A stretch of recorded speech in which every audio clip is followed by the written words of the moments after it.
Sometime. Okay. 3, 2. Welcome to the Earth is Ghetto podcast. I am Sydney, a very tired girl. And I am Erin, your favorite bush queen. Sexy.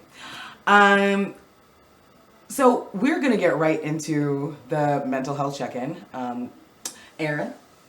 Oh, I'm first. Okay.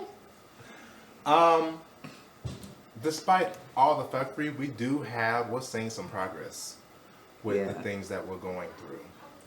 Yeah. But that aside, I'm doing pretty well mentally. I am putting my happiness and my mental health first, regardless. I know that may sound selfish because we've been programmed to see that as selfish, but it's either that or I'm not going to be here anymore. So I really had to make a drastic change in my life. I don't doom scroll all day, every day like I used to.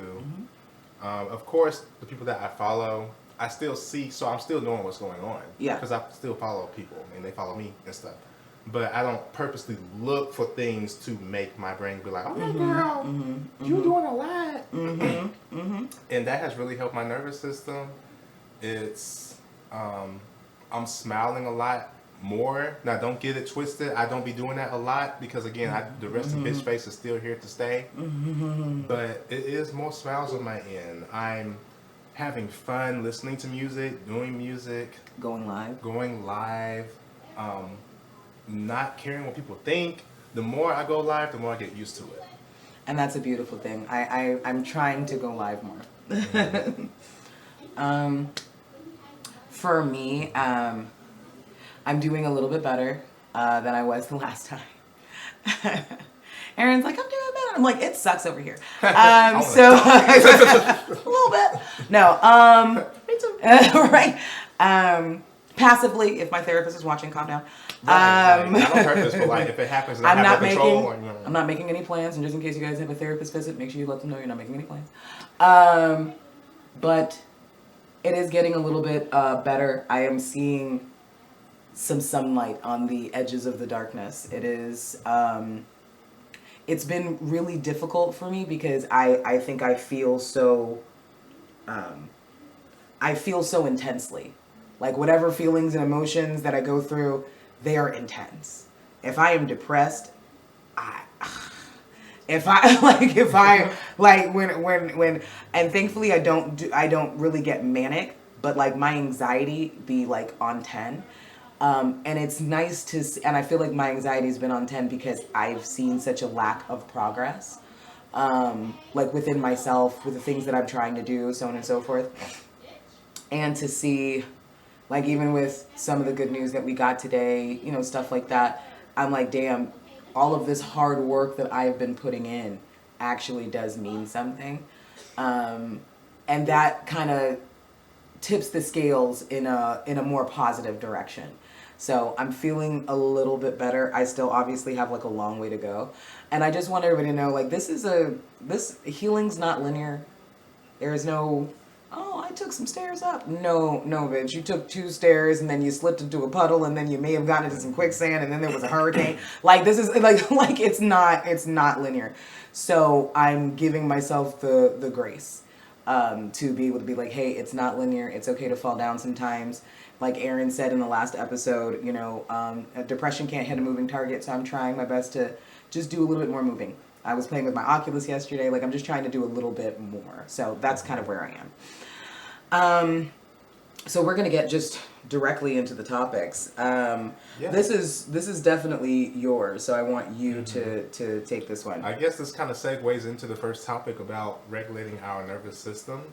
I mean, speaking of mental health check-in, I'm just wondering, like, what are some things that you are doing to try to regulate yours? And if you don't have anything, what do you think you could do to regulate your nervous system?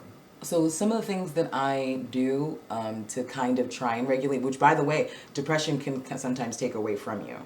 But I love puzzles. I recently got a puzzle for myself for my birthday. I like coloring. I want to get back into that more because it's very calming for me. And I really want to get into my video essay bag. Like I'm trying to get to the point where my depression doesn't dictate what I do. And right now it feels like it does. So in order to kind of regulate my system, I'm realizing that I have to do more than I am doing.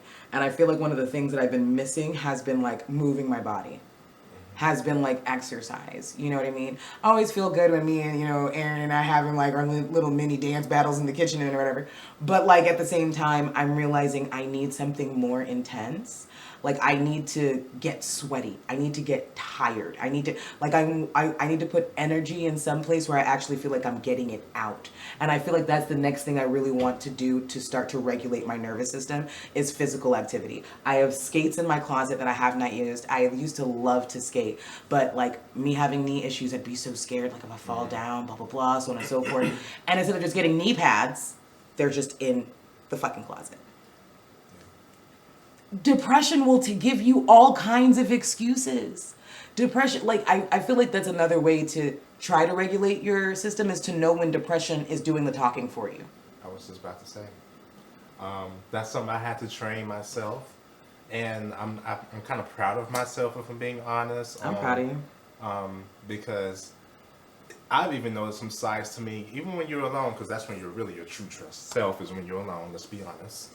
I've seen some sides to me that I didn't think I had because I've just embraced it all. I stopped trying to let my mind have control of the future, because I don't know what's going to happen. All we have is now is the present.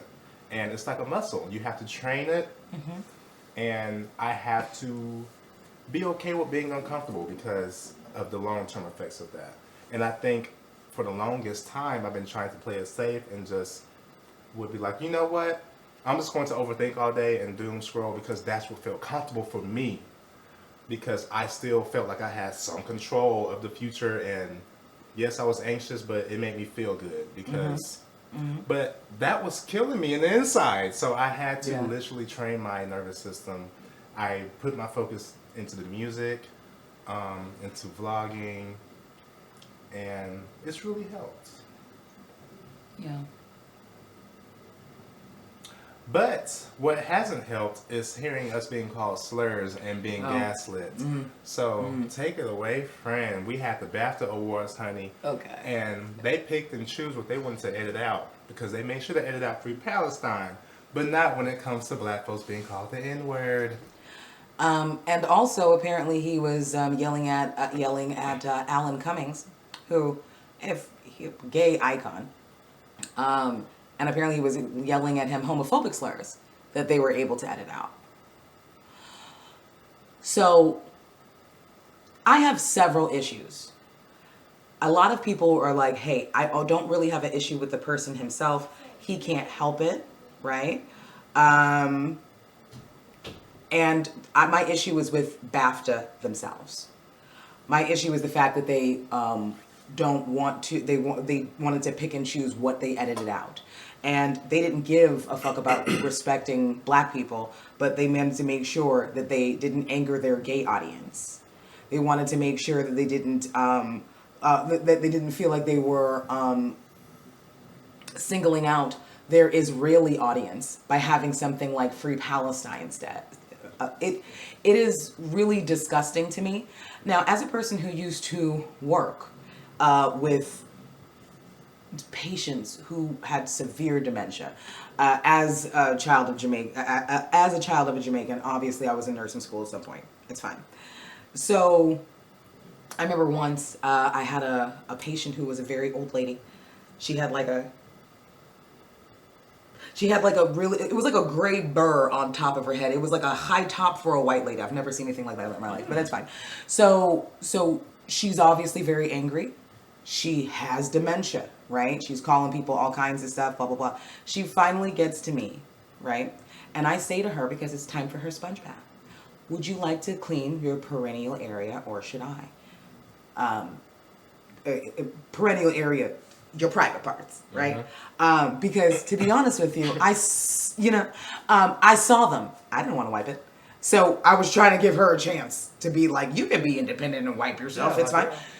So she took the rag, and when I went to check on her, she pulled back the curtain and tried to shove the rag in my face and say, you ever tasted hot pussy, nigger?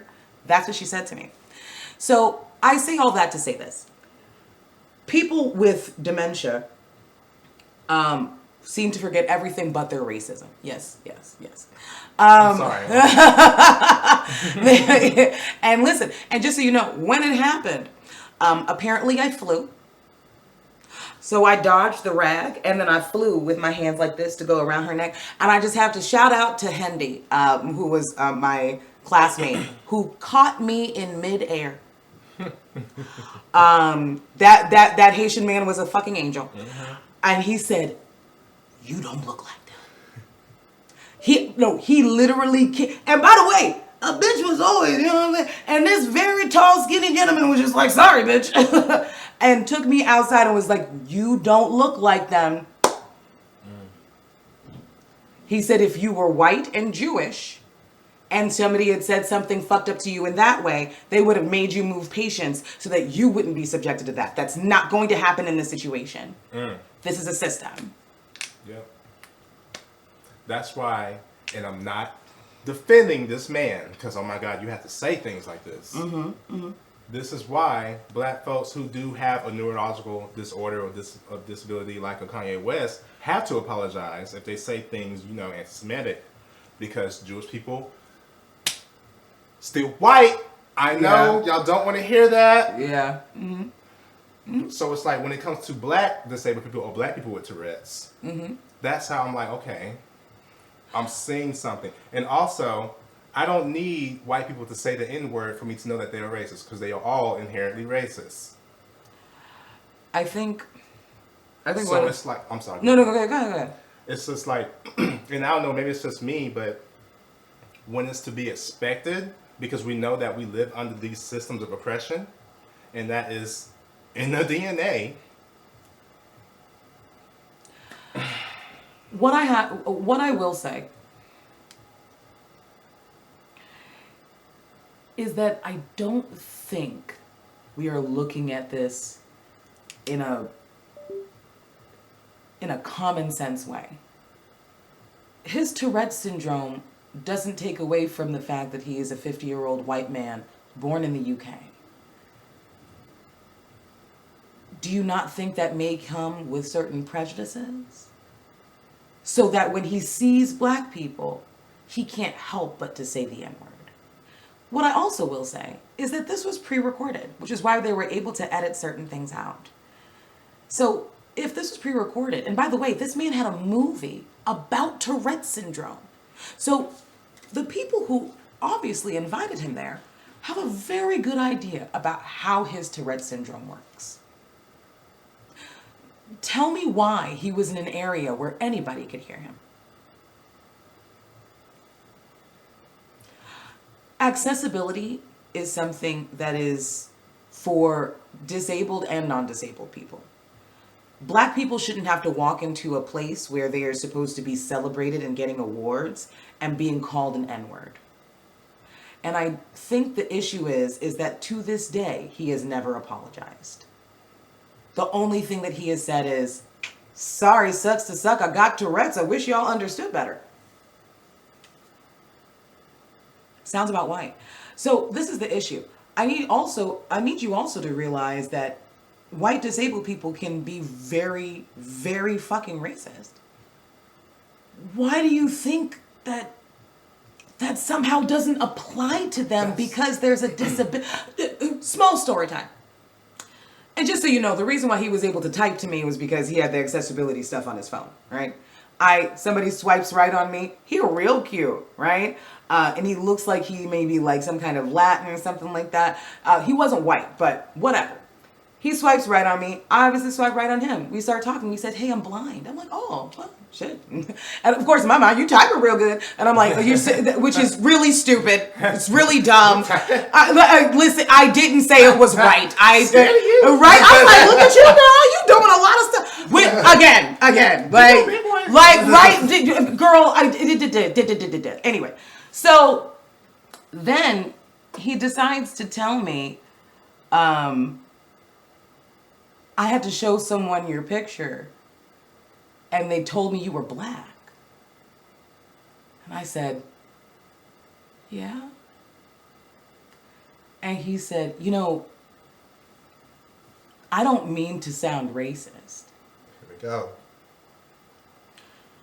But I've always found black people so aggressive, and talking to you, I haven't felt that way not one time.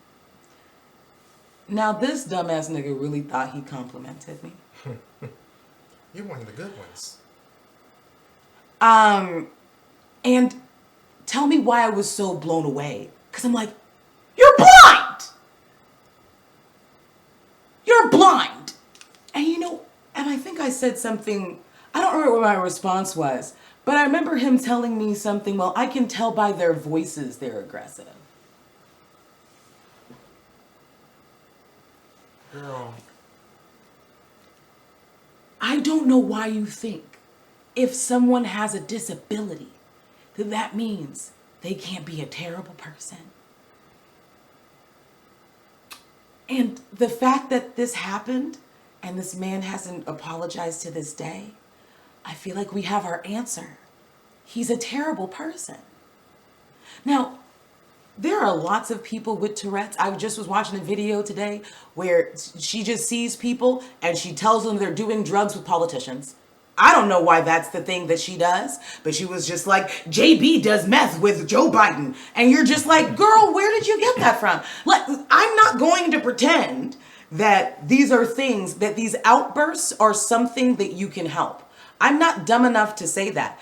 But if you think that I could actually pretend that any of these tics do not come from actual prejudice biases that you may hold internally, you're absolutely out of your fucking mind. Because why that word? And then the timing of when he said it 3 times. 4 was very, very ironic as well. Just saying.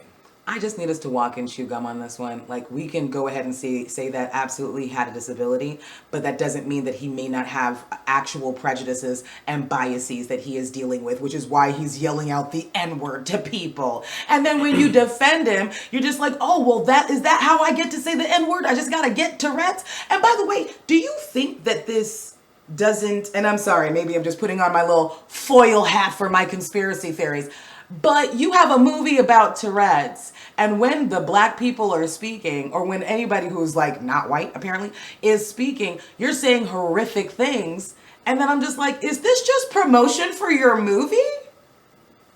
Because now we're not talking about who won what award. Yeah. At Bafta. Which by the way, I don't give a fuck about award shows, but let's be honest, we're not talking about who won shit. The only thing we're talking about is the fact that this man said horrific things and that we have to forgive him because he has a disability. And like I said, again, I'm not going to pretend that he can stop his outbursts. I'm sure those are things that he cannot help.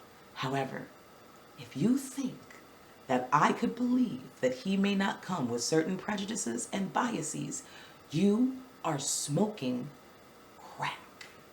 And we're also not going to pretend like post-traumatic slave syndrome is not a thing that affects black folks' mental health as well. You do not get to gaslight us when we hear a slur that is being used against us. Usually what we hear before we were being killed. And also, God, I need to remember your name, but there was actually somebody really famous on fucking TikTok. And he's been famous for a long time. He interviewed R. Kelly. He interviewed all kinds of people. Wow. Oh, yes, baby. Oh, wow. No, he interviewed them. He was famous on MTV. All right, I need you to understand.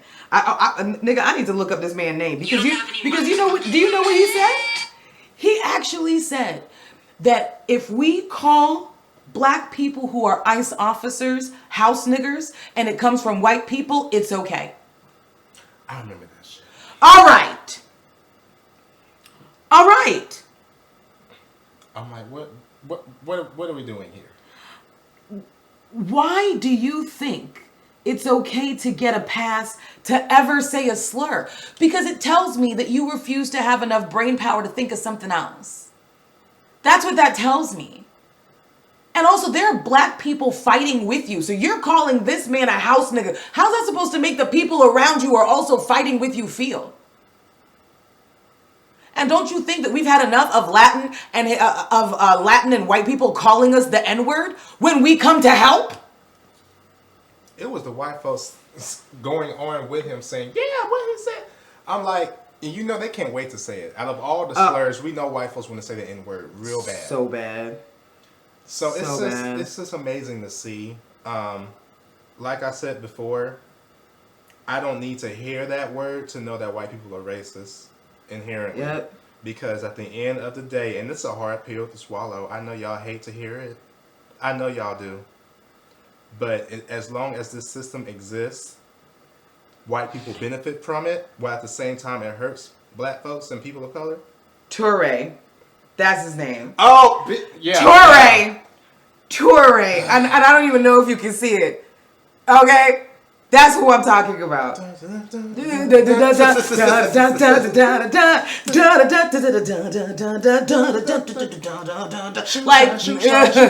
you're not like what?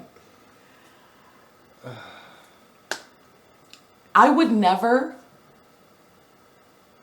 defend Palestinian people saying slurs about Jewish people. And do you know how disturbing it is to see people defending Palestine and then say the mustache man was right? You need to know how absolutely fucking disturbing that is. I'm like, have you read a fucking history book? You're getting, this is getting scary. This is getting scary. We have people, I'm going to drag, yes, I'm going to. Liberals, I'm going to drag y'all a little bit. Mainly the white ones. People, y'all are out here saying a genocidal candidate is not a realistic option. Y'all are proudly saying that, by the way, as if that's like normal.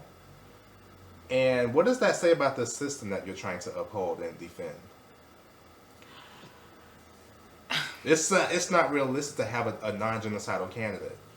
So what the fuck does that mean? What does that say? And you're telling on yourself. And you're announcing that you're part of a cult because what the fuck did you just say? That's not realistic. So it's okay because this white supremacist is a Democrat, blue. That's fine. He should have went through Congress before he blew up them children. First. He should have had some couth to it, some decorum before he went and colonized and imperialized. He should have went through the proper channels. That's what Democrats and liberals are. Because at the end of the day, this is a settler colony, and y'all still are trying to save it. I guess we can segue into the next topic, if you like, since it's what are you saving? Okay, yeah, go for it. What are y'all trying to save? I'm hearing a lot of, we got to save America, we got to save our country. Reclaiming America, we got to bring our country back. Why are we trying to save settler colonies? I know it is uncomfortable for you to hear, but this is where we're at. It is crumbling. There's nothing you can do about it. White supremacy eats itself. It is inevitable. And I don't know. Y'all saying that, it's just, all I can do is laugh. All I can do is be sad, pity y'all, because why would you want to say something that is designed to kill you? Thanks. So let me go ahead. I forgot to put up the window. You know, what do I need? Oh, of course. Now you don't wanna play the damn video. Hold on. Homophobic. I'm telling you. It's freaking ridiculous. Because why is it like this? No. That's not what I asked you. That's ridiculous. So we're just gonna. I gotta make sure I pay you for some more of these when you go over there. Yeah, I'm going on time. Okay, so apologies for the random cutoff. I'm not editing it. Just so you know. Welcome to Earth Together Podcast. Period. Y'all used to this shit. Y'all should be used to this by now. You should know what's going on. Right. No.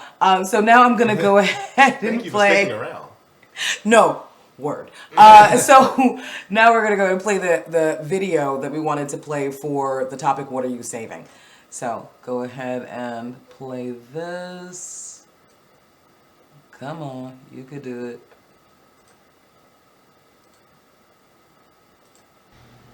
It's obvious to anyone who's paying attention that the executive is irredeemably corrupt.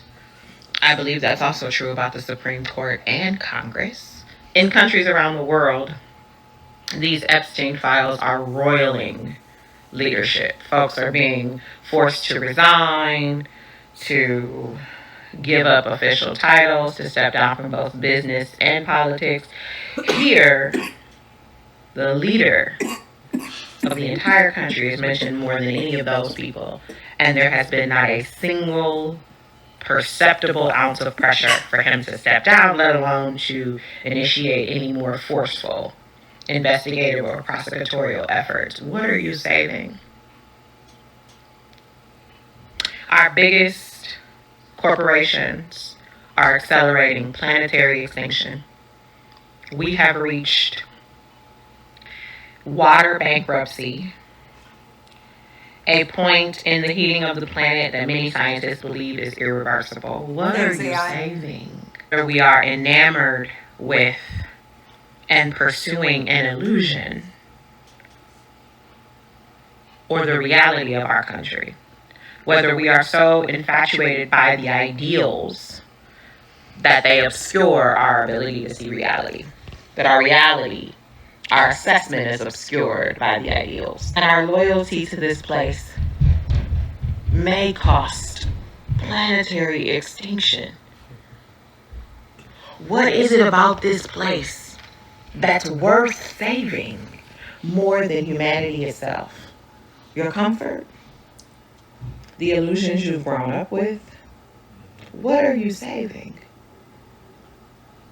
What has this place shown you? And I don't mean the rhetoric. I mean an actual lived quality that makes you believe it's not worth starting over. Give me one thing, because what I see is a corrupt court, a corrupt Congress, a corrupt executive, corporations that are accelerating planetary extinction, a defunct healthcare system, a defunct education system. And what's left of those systems, they're steadily trying to eviscerate. A society whose literacy rate for adults, at least beyond the 6th grade level, is practically non-existent. AI, innovations that are eroding critical thought. What are you saving? Why don't you have more faith in yourself to start over? You don't trust your neighbors more than you trust the people in Washington? You don't think you and your neighbors are capable of coming up with something better more than the people that like diddling and eating little kids? Sorry. Because that's what the entire leadership of this place has shown itself to be. The entirety of this place has either shown itself to be diddlers or okay with diddlers, which makes perfect sense if you see how much, or if you think about how many people marshal behind the G side in watermelon country. Because people who don't see any problem with bombing babies don't see any problem with raping them. People who are okay blowing up babies are okay with people raping them. Americans do not believe a non-genocidal candidate is realistic. I want you to sit with that. They do not believe a non-genocidal candidate is realistic. Think about the full implications of that. If that's the political climate that we're left with, that all of these decades of lesser evils have aggregated to, shouldn't an elite pedo ring be the norm? Come on. Because if you don't care about genocide and you don't care about raping, what are you saving? Besides an illusion that you've idolized since you've been a kid that you're in voracious pursuit of. Oh, yeah. So much so that you cannot be bothered with the inconvenience of reinventing that dream, reimagining yourself in the society you live in. What are you saving? What? Yeah. Okay, so highly vibey. You ate that. And if you're hard of hearing, that took the words right out of my mouth. I truly could not have reiterated that any better, because at the end of the day, especially when she said, don't you think you and your neighbors could come up with something better than whatever the fuck this is? Yeah.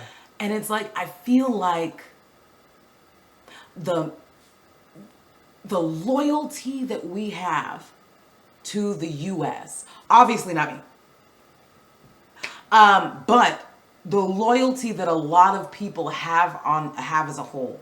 It's why there were so many black people confused when people were talking about Beyonce and the Americana album and how ridiculously patriotic it was.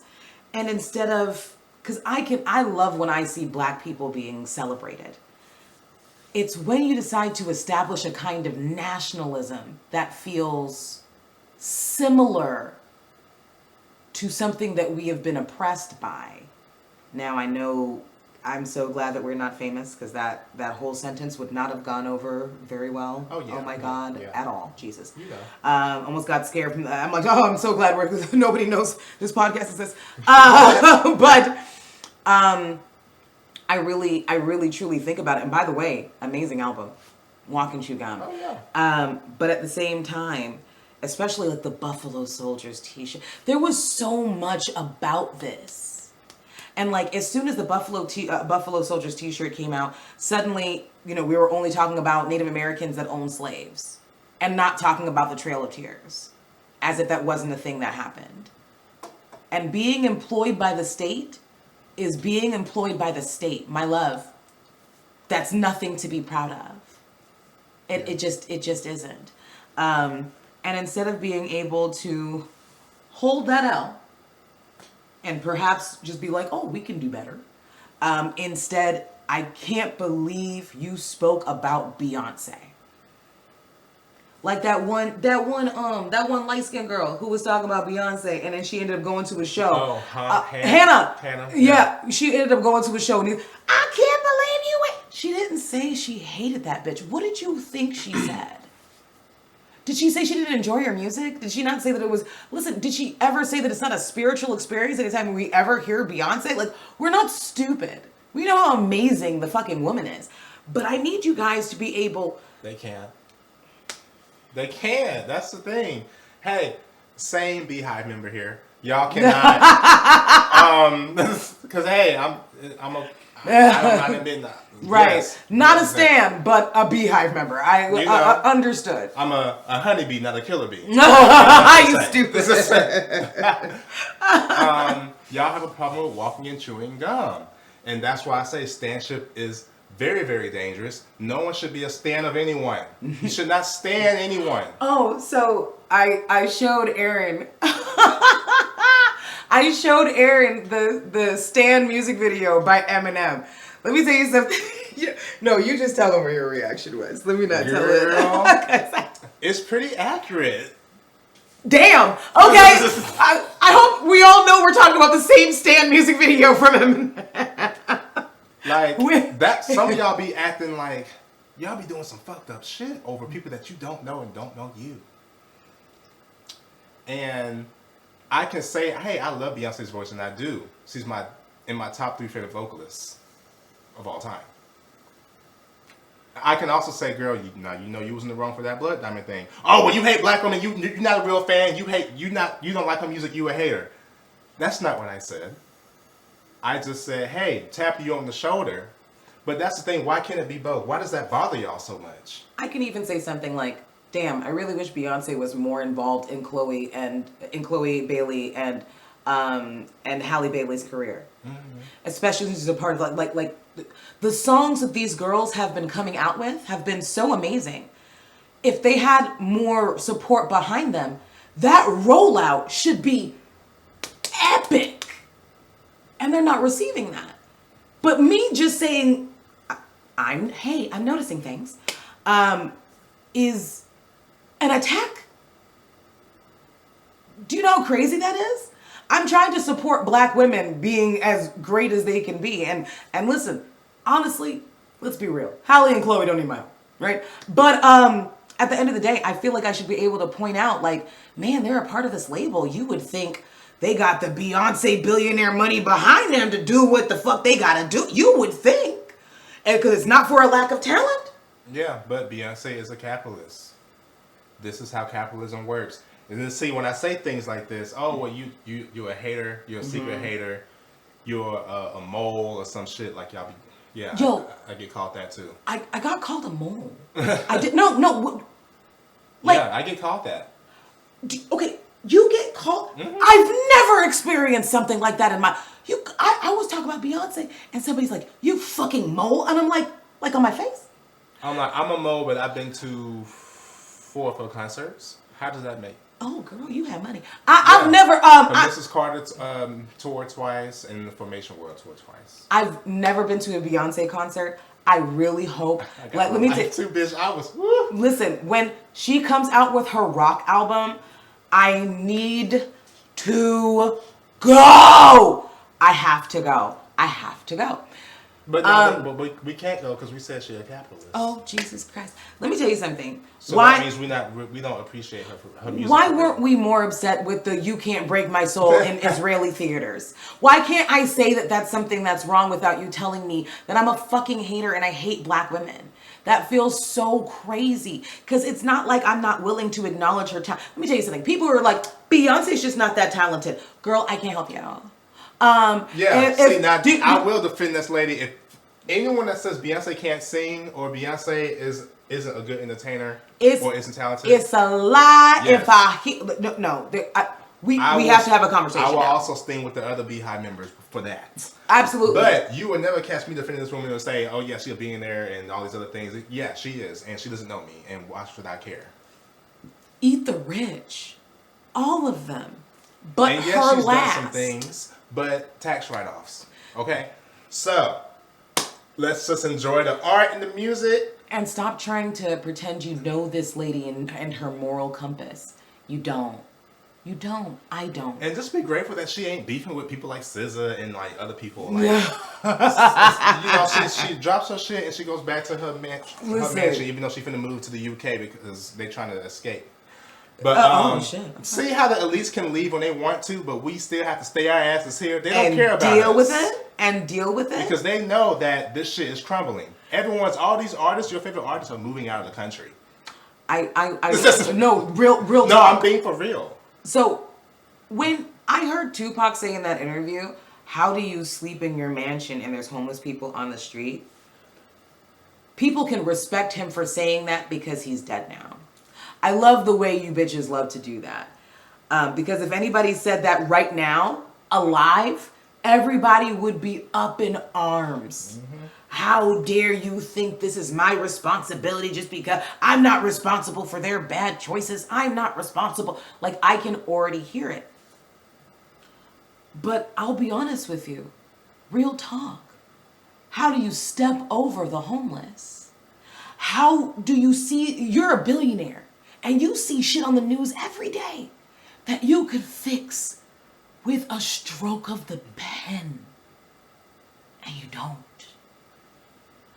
Aaron, I can't see a world where, look, my family's good. This struggle that we go through right now, like where we're trying to, like, oh, let's pay these bills and so on and so, that's over, right? I have a surplus of money. Such a surplus of money, I never have to worry about being broke again. Mm-hmm. What would stop me from helping? What stops you from helping? Your conservative ideals? Because they still see themselves in them. And yes, I will connect it. The same way y'all defend billionaires, the same way y'all defend the Christian God. It's all connected. Y'all see these billionaires as God ordained. And abusers, all of them. Yeah, abusers too. So y'all be like, oh, well, they worked for it, and y'all bootlick every chance. Separate the art from the artist. They did. Yeah. It's all connected. Capitalism, religion, and it was a third one. I can't think. I forgot. But I mean, honestly, all of these different isms. It's like intertwined. No, because you think about it, like white supremacy is. That's what it was. Yeah. White supremacy, Christianity, capitalism. No, seriously. And if you think about like the way that white supremacy works, it has so many branches. It has so many branches. We have xenophobia. You don't think that comes from white supremacy? Transphobia, you don't think that comes from white supremacy? You don't think Islamophobia comes from white supremacy? You don't think anti-blackness comes from white supremacy? You don't think that anti-Asian or Asian hate or whatever the case is, you don't think that comes from white supremacy? Like, let's be fucking for real. And it sucks that whenever I decide to say things like that, I am looked at as the bitch that's doing too much. And I realize that living in that world, I really have to walk through the world like you're never doing enough. You're never doing enough. And you're upset that I refuse to be quelled. MTC. Yeah, I refuse to, I'm not going to do it. I'm not going to just be like, oh, that's cool. It's the way that everybody was looking at that man that was crazy in like our last episode who was in the airport who was talking about the Epstein files. You're looking at this man like he's crazy, but we've got people legitimately eating babies and we're seeing actual proof of it and we're doing nothing.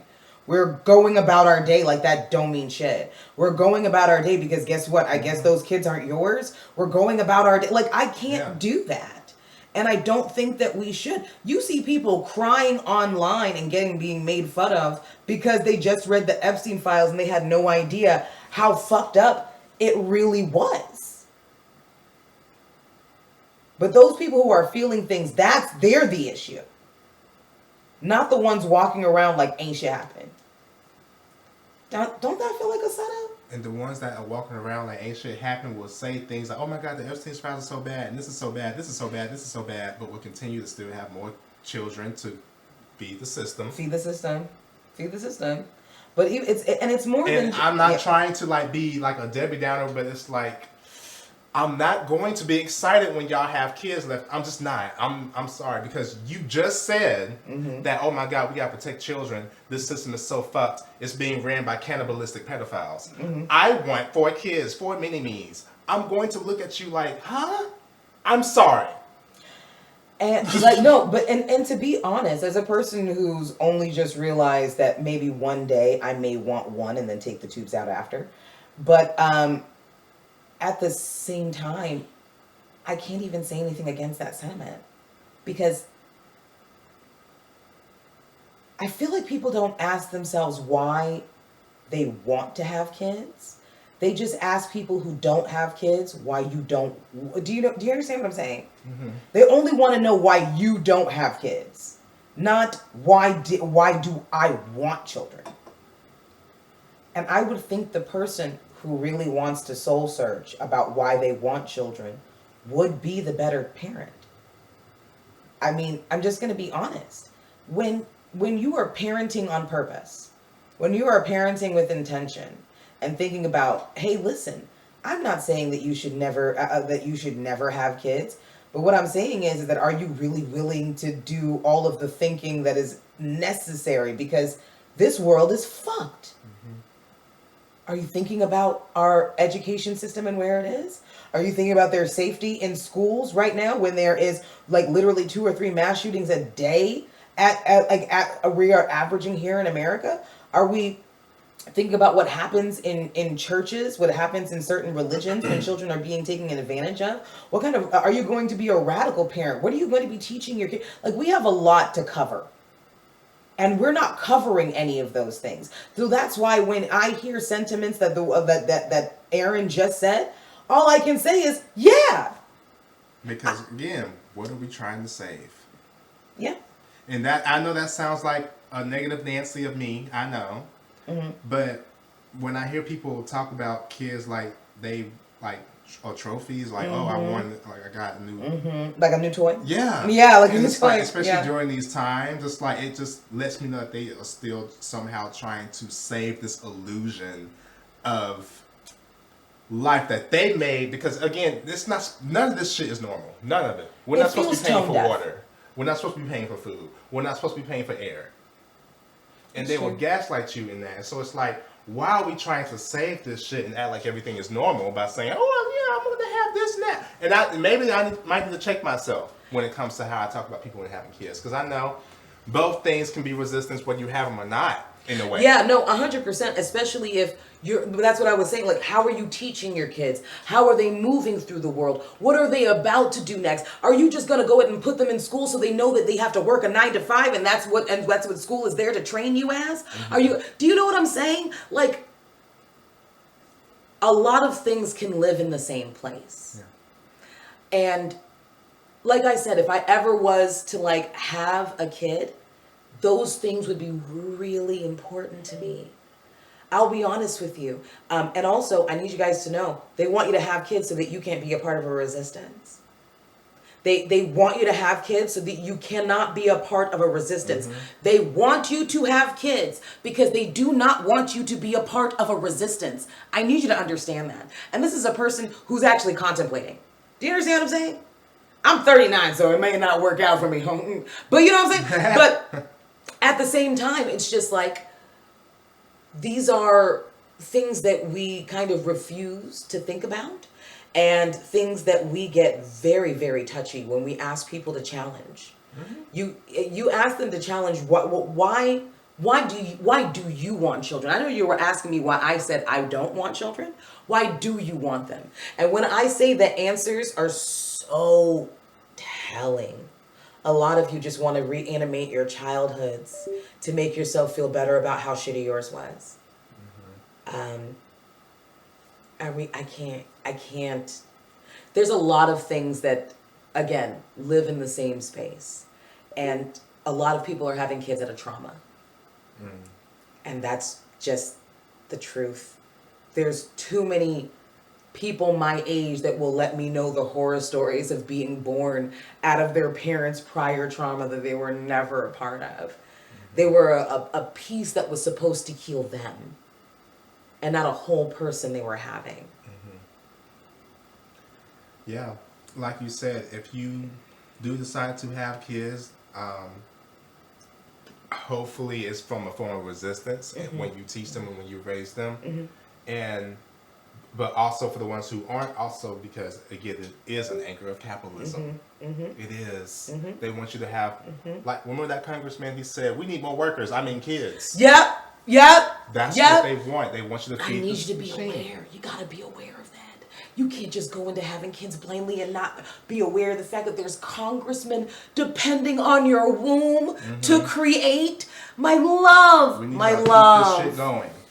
We need to keep y'all distracted because, yeah, y'all can't strike. How? Because I got to feed these kids. It's an anchor to keep you from fighting this system. Thank you. Thank you. Because the people in my life that have children, do you really think I expect them to go out there where they could possibly be killed? Do you really think I expect them to protest in the same ways that I would be able to, knowing that I have 2 cats? Right. I'm just being honest. And obviously I want to be there to raise my cats, you know? But at the same time, it's not going to be the same as I'm leaving children behind. It's why we also walk and chew gum when it comes to radicalism, because we know that you guys have responsibilities that you have to adhere to and why you have to pay into the machine. Mm-hmm. I can't ask somebody with 4, 5, 6 kids, you got to protest by stop working. How them niggas gonna eat? Right. How dare you, bitch? Fuck them bastards. Why you need to stop working and therefore have to eat some grass or something from outside? Who gonna feed them?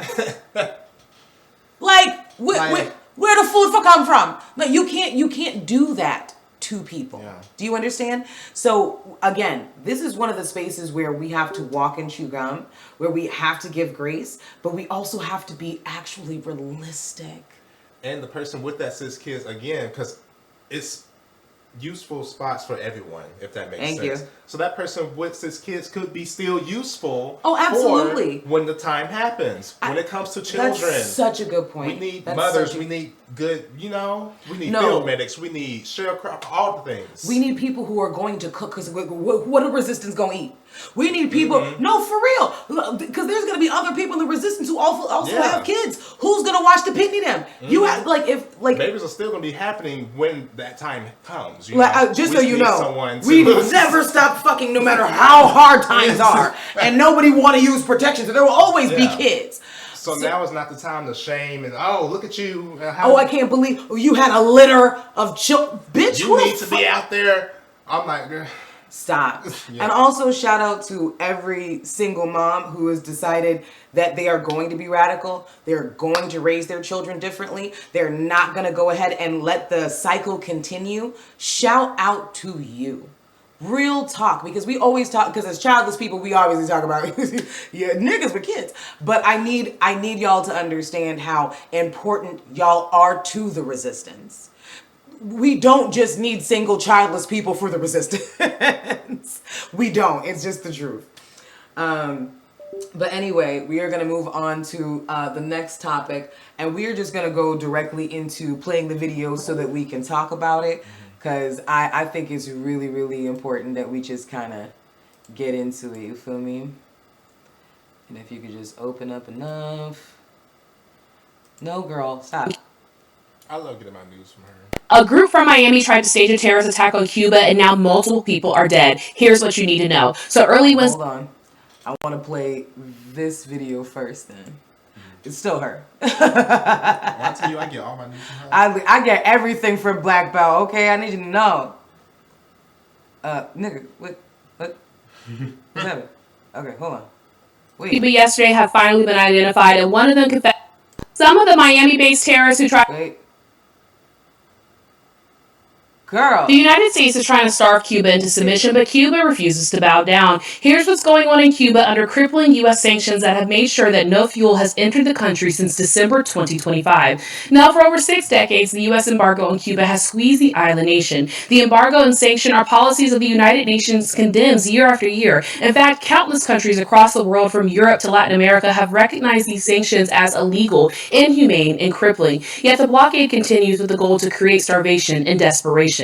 Now, in response to the genocidal blockade, Cuba is enacting a people-first plan for survival and energy independence. Every single drop of fuel is now being directed to keep hospitals, nursing homes, and water pumps running for the population's most vulnerable people. At the same time, there's a national solar power campaign that is installing solar panels on homes and clinics around the country. The state guarantees transport for patients, students, and medical staff as well, and schools and work schedules will be flexible in order to conserve resources. The Cuban government has promised that no citizen will be abandoned while Cuba tries to exist under the blockade. Now, despite the situation in Cuba being more dire than ever before, the United States refuses to loosen its grip. Following what the guy in the White House has termed as the Done-Road Doctrine, the U.S. aims to starve Cuba into submission by sanctioning Cuba and going after countries that offer to help Cuba. But Cuba will not be deterred, and the majority of the world agrees that the U.S. should let Cuba live, end the embargo, and end the sanctions. So, I just want to go ahead and shout out to Cuba. Let me tell you something. When I say these niggas is really not... They're going through one of the roughest times ever. Thank you, Canada, for actually stepping in and giving them aid, especially because America is doing what they're doing. But when I say... These niggas has never been the ones. Oh, don't fucking play with you. I don't know why you would play with...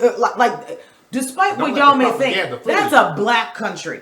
I don't know why you thought you could fuck with these people. So this is why I wanted to play this one. Hold on. A group from Miami tried to stage a terrorist attack on Cuba, and now multiple people are dead. Here's what you need to know. So early Wednesday morning, armed men on a boat registered to Miami tried to attack Cuba, and they failed. All thanks to Cuba's brave guards, the attack was stopped and the country's sovereignty was protected. Now, according to Cuba's Ministry of the Interior, the attack started this morning. A Cuban radar detected a boat entering the country's territorial waters without permission. The boat was registered in Florida with the number FL7726SH, and it came within 1 mile of the Cuban coast. Now, a small Cuban border guard unit with only 5 members went to identify the boat, and instead of talking, the crew on the foreign boat opened fire immediately. They shot and wounded the commander of the Cuban vessel. Now, this is a clear act of aggression from a group coming straight from the United States. Now, Cuban forces had no choice but to defend themselves and their country, and after a firefight, 4 of the terrorists were killed. 6 others were wounded, and despite being attacked, Cuban authorities rescued the injured men and gave them medical care and attention. Now, in a statement, Cuban authorities reaffirmed their sovereignty and commitment to safeguarding their country. Now, this attack comes as Cuba is facing one of the worst humanitarian crises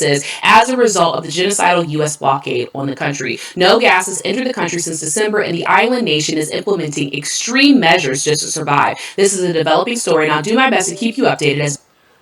Shout out to Black Belt, babe. Yeah. Always. But first and foremost, right? Wait, hold on. I hope my window capture worked. Wait.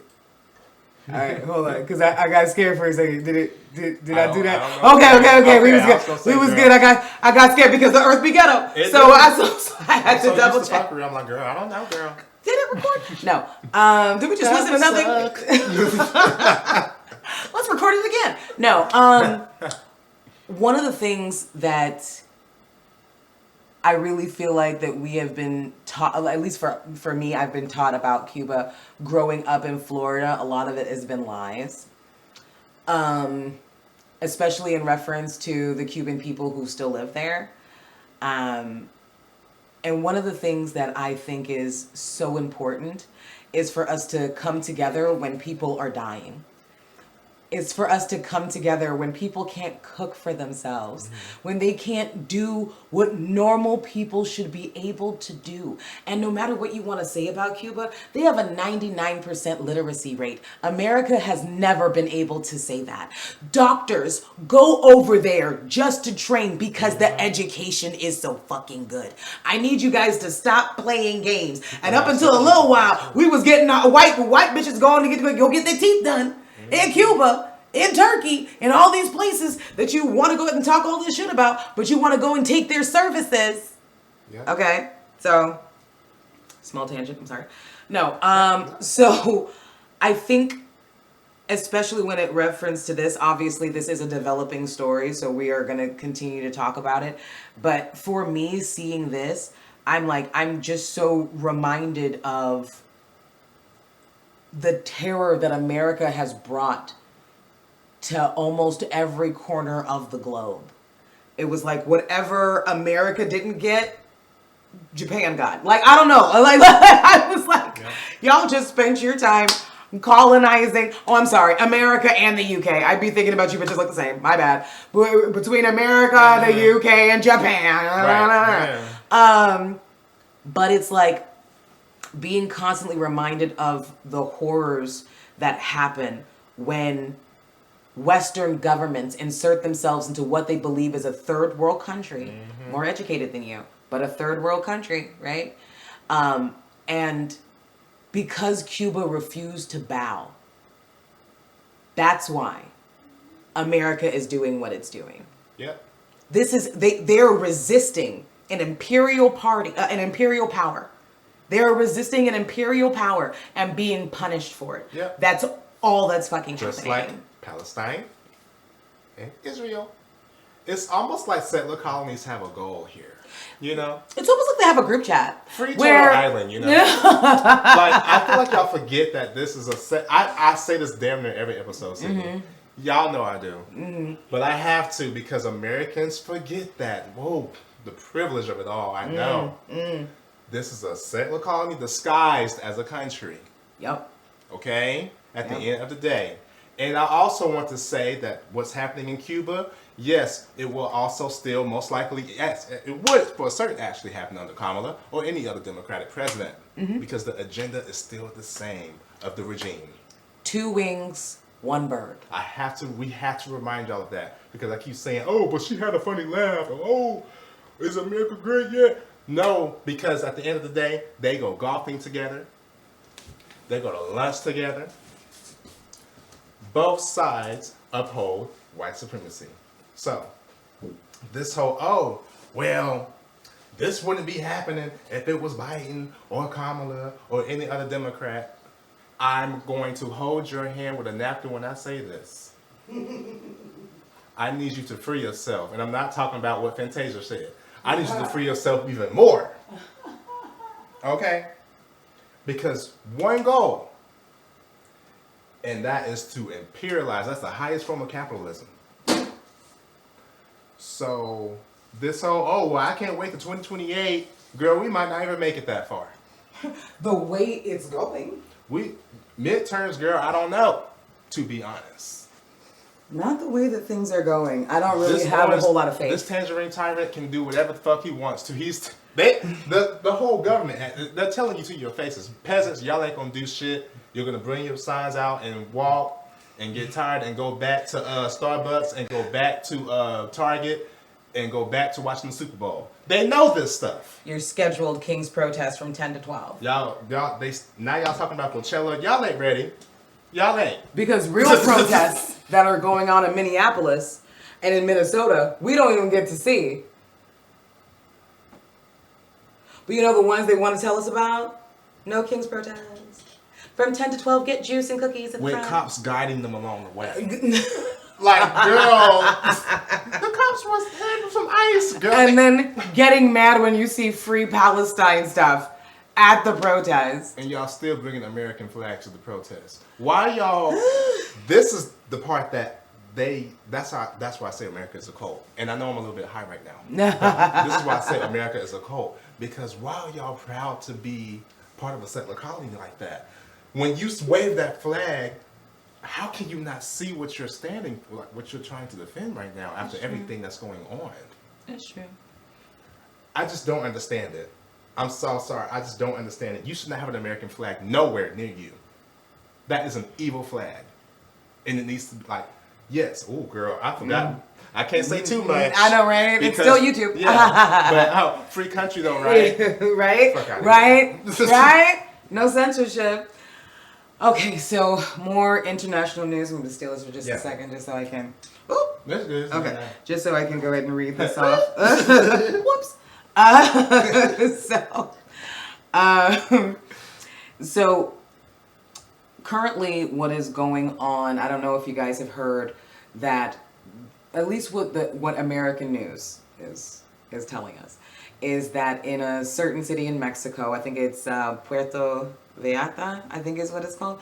And I guess they're saying that the cartel is coming out of nowhere and they're killing Americans in the streets and so on and so forth. Tell me why they're not speaking to any actual Mexican nationals while they're making these reports. That's first. But secondly, when I first saw what was going on, the first thing I thought was government interference. Because that's the only thing the U.S. has ever done, is interfere in other governments for their own financial gain. Mm-hmm. Now, I feel like one documentary I want to suggest to everybody is on Netflix, and it's literally just about crack. It's the crack and the history of crack. And, and one of the things that I didn't realize was that back in, I believe it was 1971 when Nixon was president, he actually was the one to start the war on drugs, right? Mm-hmm. Quote unquote. And the first thing he did was have mandatory minimum sentences. This is something that we deal with obviously to this day. These mandatory minimum sentences, right? And usually these mandatory minimum sentences were usually only aimed at black and brown people in disenfranchised neighborhoods. At one point there was, of course we always talk about Noriega, and we hear it in songs and like, Thank you, Rick Ross, for stealing your identity from Freeway. But regardless, when Noriega was, quote unquote in power, he was a CIA operative who was smuggling drugs, and the CIA was making money off of it. So I have a little bit of an article which has more to do with Mexico, just so people can understand that this isn't something that ever ended. This is something that has been going on forever. They've been funneling drugs. I don't know who said it, but somebody said, they don't make Uzis in the hood. Where the fuck who said that? Oh my God. Who said that? Oh my God. Who said they don't make Uzis in the hood? Bitch, because I used to be that still. They don't make Uzis because they don't. We have to understand that all of the guns that are going into Mexico, a lot like they're let's be real. A lot of the guns going to Mexico are bought from the American government. And yet for some reason, we would actually believe that has nothing to do with us. So anyway, like a lot of these other regimes, right? Like these countries that we go to, it's all about regime change. Absolutely. And we fund them and say, "Oh my God, what's this? What happened? Mass destruction." What? Not me. Like, girl, please. Anyway, so this was the article that I actually had to go. I had to go put on a VPN to go to find an article from the actual country to be able to read this. Ain't that sad? I couldn't even find this in like my American search on Google. I had to change the country because I'm just like, that doesn't make any sense. Free country though, right? America. Right? Okay. No, it's just what do they say? South Korea? It's just them. It's just them. The girl bye. Please. So last month, a federal U.S. court found a former Mexican security chief guilty of colluding with the Sinaloa Cartel. The trial showed how both the U.S. government and its Mexican clients have been guilty of the criminal activity they are supposedly trying to stop.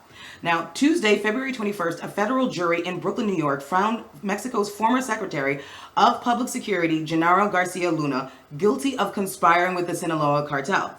Known as the supercop, I'll move on. Due to the outsized power he wielded during the administration of conservative President Felipe Calderón, Garcia Luna was convicted on all counts: conspiracy to distribute cocaine internationally, conspiracy to distribute and possess cocaine, and conspiracy to import cocaine, together with participating in continual criminal enterprises and making false statements on his application to become a U.S. naturalized citizen, which is like the least of his crimes. But moving on. So behind the picture-perfect facade of the dogged American prosecutorial team bringing a corrupted former Mexican official to justice lies a web of complicity and collusion that shines a harsh light on the entire narrative of the war on drugs. To start, the verdict represents a brutal humiliation for two former presidents. Vicente Fox, 2000 to 2006, was named, who named Garcia Luna to be the director of the Federal Intelligence Agency, which is Mexico's now defunct version of the FBI. And Calderón, who elevated him to cabinet status as his Secretary for Public Security, investing him with plenipotentiary powers. Oh, Jesus, words. That's an SAT word, bitch. I gotta look that one up. See, this is what American schooling will do. Anyway, over the nation's policing. In stark contrast to the former president's attempts to depict their time in office as a heroic crusade against organized crime, witness accounts painted a portrait of security apparatus in lockstep with it. According to Jesus El Rey Zambada, brother of the Sinaloa Cartel's former leader, Ismael, members of the Sinaloa Cartel would wear AFI uniforms. So they were wearing the quote-unquote Mexican FBI uniforms to make arrests and engage in fighting, while Garcia Luna, as the head of the agency, was on the take for $1.5 million a month. Now, initial reports painted a picture of prosecution bulging with over 1 million documents, thousands of recordings, and a witness list of some 70 or so. With all of this, the trial, which began with opening arguments on January 23rd, was expected to stretch till March. Instead, it was over by mid-February with a fraction of the documents, less than a third of the witnesses, and none of the recordings have come out. Wonder why? Part of this can be chalked with the standard procedure of mobilizing only the witnesses and evidence deemed helpful to unfolding the case. But another crucial part has to do with the limited set of accusations made by the government, allowing Judge Brian Coben to rule out any evidence of the highly incriminating business dealings Garcia set up in Miami after leaving his governmental role in 2012. Dealings that are subject to over a $700 million lawsuit? Listen. So, now other omissions were more glaring. No mention was made, for example, of the Obama-era's botched gun tracing program called the Fast and the Furious.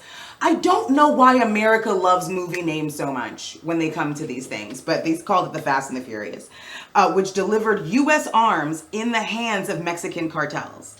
In January, the Mexican Attorney General's office issued an arrest warrant of its own for Garcia Luna and his alleged participation in the operation. So I read all of that to say, and I'm sorry if I read very fast, but I've been told, but maybe I stumbled a lot. You're okay. I understood you. Right? So I say all of that to say that this is just one story. This is one cartel. I need you to understand this has been going on since the 70s.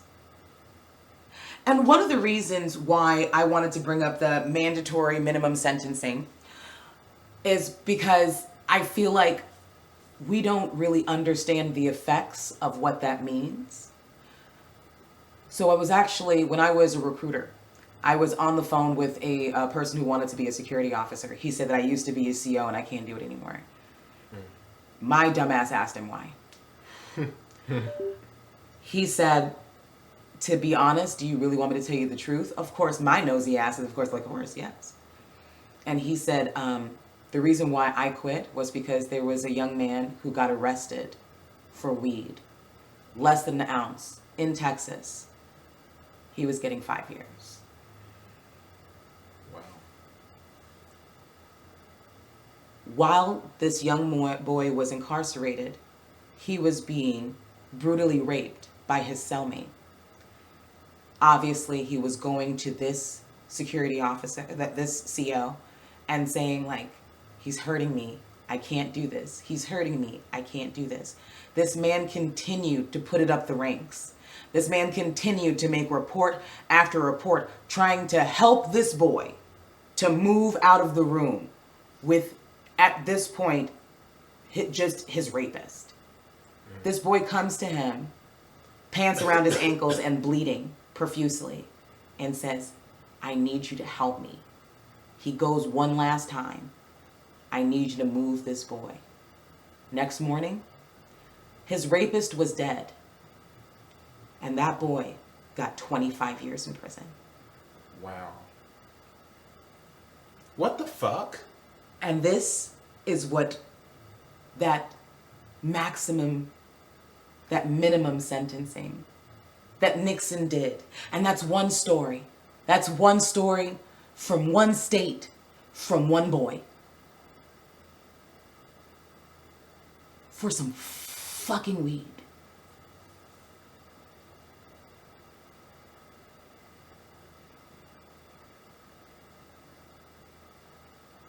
Yeah. That's all I have. This has been a good episode of Earth is Ghetto Podcast. Because I don't even know, like, what do you even say to that? I have to process. I know. I had to traumatize everybody with that. I'm so sorry. I just had y'all to ain't new make here. Y'all know how right. I just had to make the point because that this it is is some real shit. I had to make the point that this isn't what these people did. Has destroyed and continues to destroy lives. Mm-hmm. Tell me why people are getting 20 years for some fucking pills, but child molesters will get 20 years probation. Yeah, well, you know what? For the same reason why child molesters and rapists can go to heaven, and while people that are, having to lie for their own safety to get away from their abuser could go to hell for eternal life. Again, it's all. I'm going to always intersect it. Y'all, I know some people don't like that, but I'm going to always bring up the parallels. No, but because it's connected. It is connected. Like, let's be honest. My rapist was somebody from the church. I know he repented before he died. He's supposed to be in heaven waiting for me. Let's be honest. You know what I mean? So, I say all that to say that this is not something that happens in a bubble. There is a huge domino effect that has literally brutalized us all as a fucking nation. And we aren't mad enough for me at all. And we pretend because it's going on in other countries that it doesn't affect us. But these people are literally responsible for the crack epidemic. They're responsible for so many bodies. We want to go after the Sackler Company because of oxycodone, but we don't want to go after the U.S. government because of crack. Because one was privately owned and one was the government.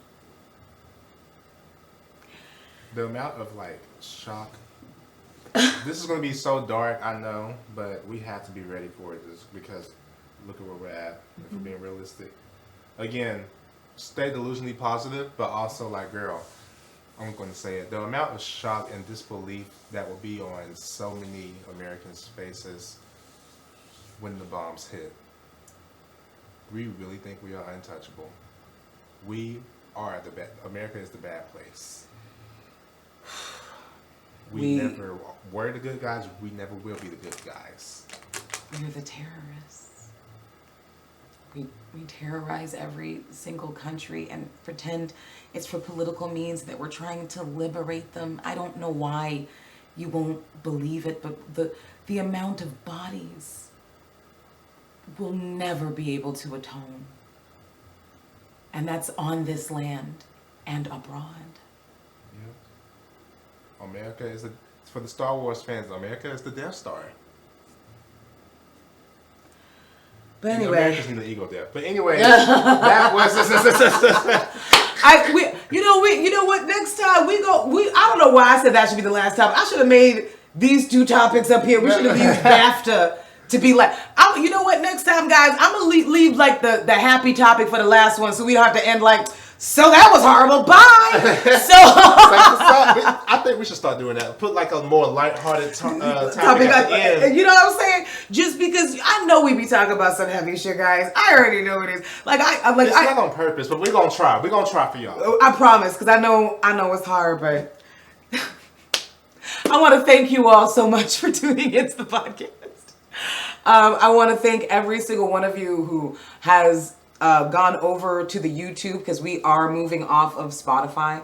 I want to thank every single one of you that is in Aaron's comments, in mine when we post videos on TikTok, when we're in our lives. I just want to thank you so much for any support that we get. I don't care if it's 5 people. You 5 people rock the fuck out. I cannot want better. I don't even want to call you fans. I could not want a better support system and community than we have created with this show. So I just want to thank you so much for everything that you bring to it. And, just continue to remember that being queer is African. And we're going to see you in the next one. Remember to love in yourself. Regulate that nervous system.